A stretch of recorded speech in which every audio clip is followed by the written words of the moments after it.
자, 오늘 우리가 함께 들여다볼 이야기는 바로 옷에 대한 건데요. 그중에서도 한복에 대한 우리의 생각을 어쩌면 완전히 뒤집어 놓을지도 모르는 한 권의 책을 소개해 드릴까 합니다.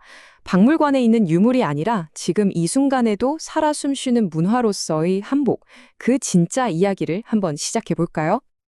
이 책의 이야기는 아주 단순하지만 정말 핵심적인 질문 하나에서 시작해요. 바로 이거죠. 이 옷 대체 누가 입던 걸까? 이 질문 하나가 우리가 그냥 오래된 옷이라고만 생각했던 한복에 대한 고정관념을 깨트립니다. 그리고 그 안에 담긴 사람, 문화, 심지어 미래까지 탐험하는 긴 여정의 출발점이 되어주죠. 지금 보시는 이 표가 이 책이 말하고자 하는 핵심을 딱 보여주는데요. 보통 우리는 한복을 왼쪽처럼 생각하죠. 박물관 유리창 너머에 있는 좀 멀고 격식 있는 역사적 유물. 그런데 이 책은 단호하게 말합니다. 한복은 오른쪽이라고요. 바로 우리 곁에서 계속 변화하는 역동적인 문화자산이고 훨씬 가깝고 현대적인 존재라고 말이죠. 자, 그럼 첫 번째 섹션입니다. 새로운 틀.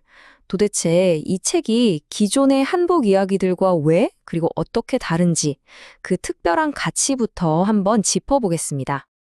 와, 이 5가지 특징만 봐도 이 책이 보통 책이 아니라는 게 느껴지시죠? 그냥 한복은 이런 옷이다 하고 끝나는 게 아니에요.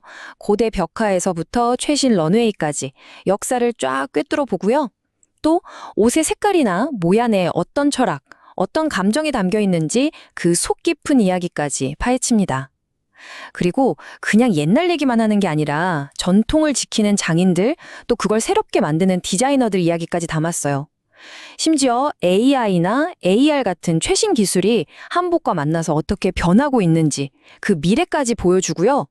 마지막으로 전 세계로 휩쓰는 K 한복 현상까지.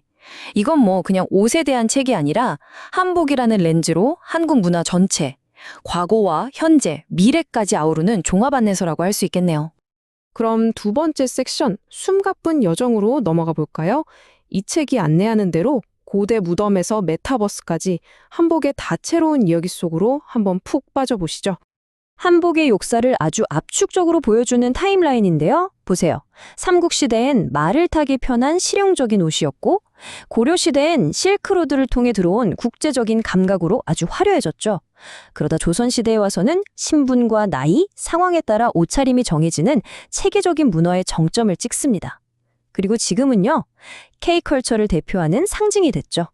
결국 한복은 시대의 필요와 정신을 반영하면서 계속해서 스스로를 바꿔온 살아있는 역사 그 자체인 셈입니다.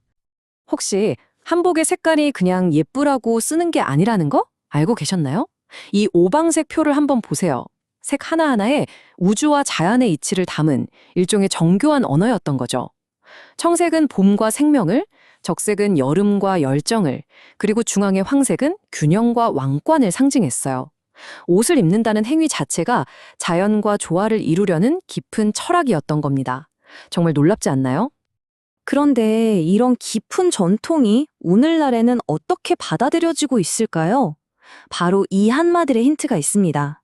BTS나 블랙핑크 같은 K-팝 스타들이 한복을 정말 멋지게 재해석해서 입고 나오면서 전 세계 팬들 사이에서 터져나온 반응이죠. 더 이상 오래된 전통 의상이 아니라 시크하고 쿨한 패션 아이템으로 완전히 새롭게 태어난 거예요. 이게 바로 K-한복 열풍의 핵심입니다. 자, 이제 한복은 기술을 만나서 한 단계 더 도약합니다. 나는 한복이 잘 안 어울리는 것 같아. 이런 고민 한 번쯤 해보셨죠?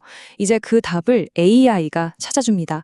AI 스타일링 기술이 내 얼굴형이나 피부톤을 분석해서 나한테 착붙인 한복을 딱 추천해주는 거죠. 한복을 훨씬 더 개인적이고 누구나 쉽게 다가갈 수 있는 옷으로 만들어주는 정말 멋진 기술 혁신이에요.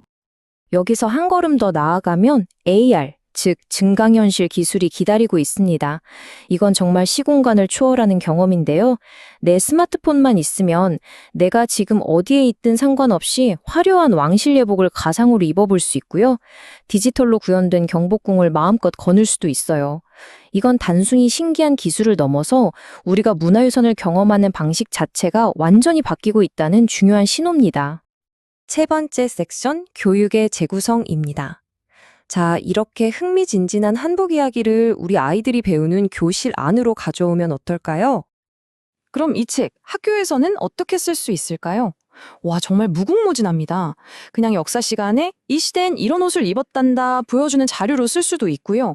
미술 시간에는 이걸로 나만의 한복 디자인하기 같은 창의력 프로젝트를 할 수도 있겠죠. 더 나아가서 AR 기술을 써서 교실에서 바로 경복궁으로 가상 체험 학습을 떠나는 거예요. 정말 신나지 않나요? 또 외국인 친구들한테 한국 문화를 소개할 때 이보다 더 좋은 가이드가 있을까요?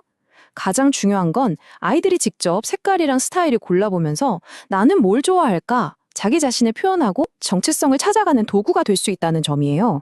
그러니까 한복이 더 이상 시험에 나오는 지루한 암기 과목이 아니라 살아있는 체험 활동이 되는 거죠. 여기에 기술이 더해지면 교육 현장은 훨씬 더 풍부해집니다. 바로 AI 도슨트 덕분인데요. 이건 말대로 인공지능 선생님이에요. 학생들이 이 옷고름은 왜 이렇게 길어요? 같은 질문을 하면 실시간으로 척척 대답해 주는 거죠. 학생 한 명 한 명의 호기심을 따라가는 맞춤형 학습이 가능해지는 겁니다. 선생님들의 부담은 덜어주면서 교육 효과는 극대화하는 거죠. 자, 이제 마지막 섹션입니다. 미래로 가는 다리. 과거와 현재를 잇는 한복이 과연 어떤 미래로 나아가게 될까요? 이 책의 저자가 전하는 가장 강력한 메시지입니다. 정말 중요한 말이죠. 한복은 그냥 보존해야 할 과거의 유물이 아니라는 거예요. 오히려 우리 문화가 미래에 전 세계와 소통하기 위한 가장 창의적이고 강력한 열쇠가 될 수 있다는 겁니다. 네, 오늘 우리가 함께 살펴본 이야기의 결론은 바로 이겁니다. 한복은 과거의 유산과 현재의 감각, 그리고 미래의 혁신을 모두 연결하는 아주 튼튼하고 역동적인 문화의 다리라는 것. 결국 이 책이 우리 모두에게 던지는 마지막 질문은 바로 이것인 것 같습니다. 한복의 다음 페이지는 과연 누가, 그리고 어떻게 해서 내려가게 될까요? 어쩌면 그 이야기는 바로 이 이야기를 듣고 있는 우리들의 손에 달려있는지도 모르겠습니다.